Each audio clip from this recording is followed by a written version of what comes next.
இந்த வீடியோக்குள்ள போறதுக்கு முன்னாடி நம்ம சேனலை சப்ஸ்கிரைப் பண்ணாதவங்க சப்ஸ்கிரைப் பண்ணிடுங்க, பக்கத்துல இருக்க பெல் பட்டனையும் கிளிக் பண்ணிக்கோங்க.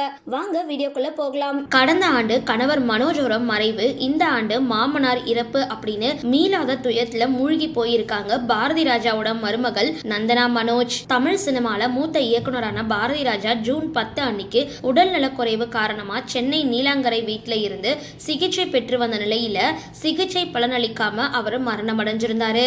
அவருடைய மறைவுக்கு திரையுலகினர், அரசியல் கட்சிகள் இரங்கல் தெரிவிச்சிருந்தாங்க. தமிழக அரசு சார்பில் அமைச்சர் நிர்மல்குமார், அமைச்சர் வன்னியரசு, தேனி மாவட்ட ஆட்சியர் வைத்தியநாதன், திண்டுக்கல் தேனி மாவட்ட காவல் கண்காணிப்பாளர்கள் ஆகியோர் பாரதி ராஜாவோட இறுதி சடங்குல கலந்துக்கிட்டாங்க. அதுக்கப்புறம் 72 குண்டுகள் முழங்க பாரதி ராஜா உடலுக்கு தமிழக அரசு சார்பில் முழு அரசு மரியாதை வழங்கப்பட்டிருந்தது. பாரதி ராஜாவோட உடல் அடக்கம் அவரோட சொந்த ஊரான தேனி மாவட்டம் வத்தலகுண்டு பக்கத்துல இருக்கிற அவருடைய பண்ணை வீட்டுல நேத்து நடந்திருந்தது. அவருடைய கடைசி ஆசைப்படி அவரோட உடல் பண்ணை வீட்டுல நல்லடக்கம் செய்யப்பட்டிருந்தது. பாரதி ராஜாவுக்கு சில தினங்களுக்கு முன்னாடி நிமோனியா தொற்று ஏற்பட்டிருக்கு. அதுக்காக மருத்துவமனையில சிகிச்சை பெற்று வந்தாரு. அதுக்கப்புறம் சென்னை நீலாங்கரையில அவரோட வீட்டுல மருத்துவ சிகிச்சைக்கு ஏற்பாடுகள் செய்யப்பட்டிருந்தது. வீட்டுல இருந்தபடியே சிகிச்சையை தொடர்ந்திருந்தாரு. அவருடைய ஒரே மகனும் நடிகருமான இயக்குனருமான மனோஜ் பாரதி ராஜா கடந்த ஆண்டு மார்ச் மாதம் மரணம் அடைஞ்சிருந்தது. பாரதி ராஜாவை மீளா சோகத்துல அழுத்தி இருந்தது.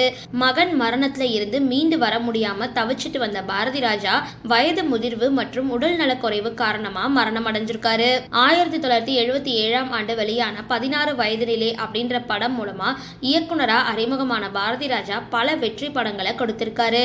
நடிகை ராதிகா, ராதா, கார்த்திக் உள்ளிட்ட பல முன்னணி நடிகர்கள் பலரையுமே அறிமுகம் செஞ்சு வச்சிருக்காரு. கிழக்கே போகும் ரயில், கல்லுக்குள் ஈரம், கைதியின் டைரி, அலைகள் ஓய்வதில்லை, புதிய வார்ப்புகள், வேதம் புதிது போன்ற படங்களும் இன்னைக்கும் மக்களால நினைவு கூறப்படுது. கடைசியா மீண்டும் ஒரு மரியாதை அப்படின்ற படத்தை இயக்கி ஹீரோவா நடிச்சிருந்தாரு.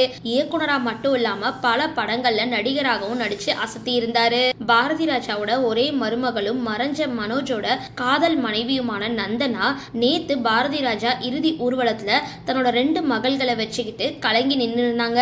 கான்போரை உலுக்கி இருந்தது. அவங்க ஒரு பக்கம் அழ, அவங்களோட 2 மகள்கள் ஆர்த்திகா, மதிவானி 2 பேரும் தேம்பி தேம்பி தாத்தா தாத்தா அப்படின்னு அழுதுட்டு இருந்தாங்க. கேரளாவை சார்ந்த நடிகை நந்தனா தமிழ்ல ABCD, சக்சஸ், சாதுரியன் போன்ற படங்களை நடிச்சிருந்தாங்க. இதுல சாதுரியன் அப்படின்ற படத்தை நடிக்கும் பொழுது படப்பிடிப்புல தான் மனோஜுக்கும் இவங்களுக்கும் காதல் ஏற்பட்டிருந்தது. 2 வீட்டார் சம்மதத்தோட இவங்களுக்கு 2006 ஆண்டு திருமணம் நடந்திருந்தது.